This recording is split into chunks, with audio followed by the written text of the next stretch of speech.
what's going on, everyone? Vinny Costa here, editor, Street Muscle Magazine. I'm out here day 2, Holly's Mo Party at Beach Bend Raceway, and man, I got a killer car for you guys to check out. I'm gonna toss it to the owner and let him do a little talking about it. There he is. There's his car, Mr. Britton. How are you, sir? Why don't you start by introducing yourself, what you do, and telling us just a little bit about your car as far as year, make, and model.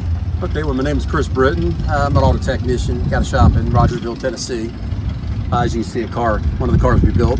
But been an ASC technician my whole life. And just a creation out of my head to take a Cuda, put a blown engine in it, and dub it in my FrankenCuda. So it's basically just a 440.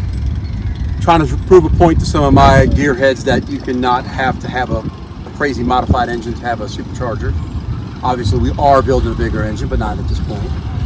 It's 440 based. We got a stroke of different stuff. Got the Win supercharger on it. Chris, I know that when you got this car, it was in pretty rough shape. You put a lot of work into getting it to where it's at right now. You know, as far as sheet metal fabrication, all that stuff. Can you tell us a little bit about, you know, the origin of the car, where it came from, and then, you know, tell us the story of how it got here? Okay, well, we picked the car up, and it was it was all together, but it looked good. When we started dissecting it, it became a very rough car. It was from Virginia, Rust Belt area, so everything was rusted and pulled up. So when we dismantled it, we discovered very quickly that we were going to have to do some extensive body panels on this car. So roof, cowl, you name it, it got the book thrown to it. So we had to bring it back, and to me, what better way to do it is just complement it with doing a pro street, full-blown cage.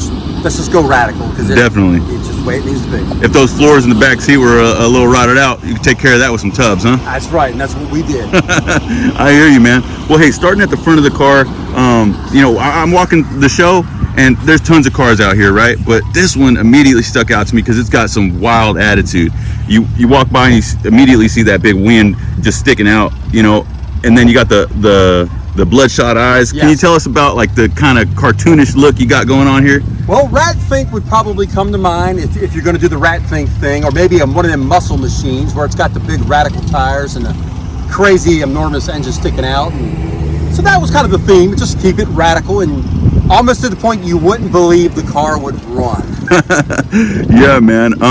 Like I said, you see people when we're driving, they don't believe it would roll down the road. No, man. You know, it's like I said, it's breathtaking. Stop me in my tracks. Tell us more about that power plant you threw in here. You said you were trying to make a point with this? I was, just to take a 80,000 mile engine that I had. It run good. We've never taken it apart. We, of course, got a custom grind cam and did some accessories on it. But as far as touching anything, it is bone stock as far as pistons, crank, that stuff. So this is, you know, factory cylinder head gaskets. The heads have never come off. The heads have never been removed. It is an RV engine out of a 77 RV. Oh man, what kind of boost are you making with that wind? That thing it's detuned. It's probably 5 pounds. It's nothing crazy. Real conservative. Very conservative. Awesome. Man, you can't take this thing anywhere without people telling you how much they love it, huh? Well, it seems to be that way. That's awesome, man. Okay, so tell us about like the fuel management system you got going on. It looks like you got some snipers up there. I do. I ran the Holly sniper system. It was one of their first Roots style forced injection. New to the market when I got it. Learning curve, but it's working flawless. I really recommend it. Now, however, I did is I removed their lines on the front here because they covered up the EFI. Right. And I rerouted. Luckily for Holly, they're so creative. They've made multiple different ports where you can have inlets, outlets. So if you get all that right, you can clean it up to the point it suits the need that you're looking for. And the linkage is all just 4150 style, yes, like 4150 style. Went on, you know, got some stuff offline, and so you got a BDS intake manifold, front drive system. And then obviously you're running manual brakes because of the vacuum and stuff. Yes, the vacuum. Yes, no vacuum whatsoever. Very cool. Looks like you got some cool like trick coolant system. What do you got up here to cool this thing off? That's a B-Cool radiator. So, and just a nice electric fan up front. Nothing. Just simple. Keep it working.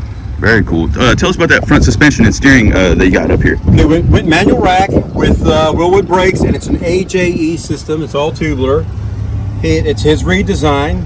I think it works wonderful. It's got ground clearance, doing its job, and it gives you all the header clearance you need too. So, was that the main reason that you did that? Yes, because I knew I was going to be eventually swapping it out to a Hemi, so I definitely wanted that little bit more of versatility. What kind of exhaust system do you have on here?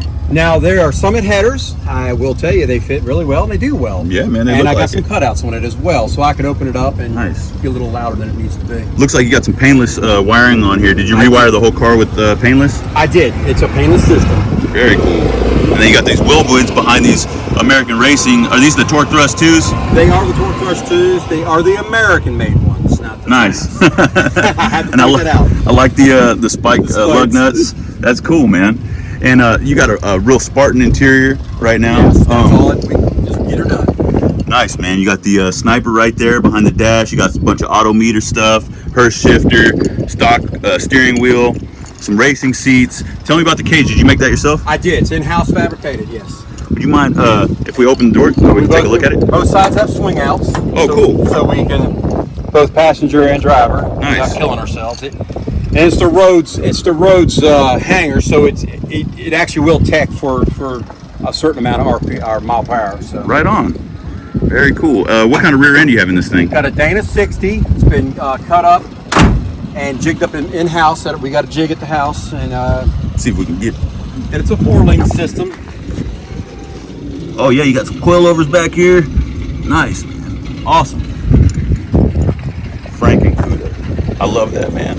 So how'd you come up with the name FrankenCuda? I know that you know, that's like everyone knows it here as the FrankenCuda. How'd that happen? Well, with us, it was more of a term of expressing that the car is made of parts that I've had, and that it's not a fine or refined car. It's just a car that's in your face and got that wow factor. So why not dub it FrankenCuda? Yeah, man, I love it so much. It's like a Hot Wheels for grown-ups. That's it. That's exactly what I was going for. Awesome, man. Well, Chris, thank you so much for taking some time to talk to us about your car and let me shoot some photos of it for the magazine.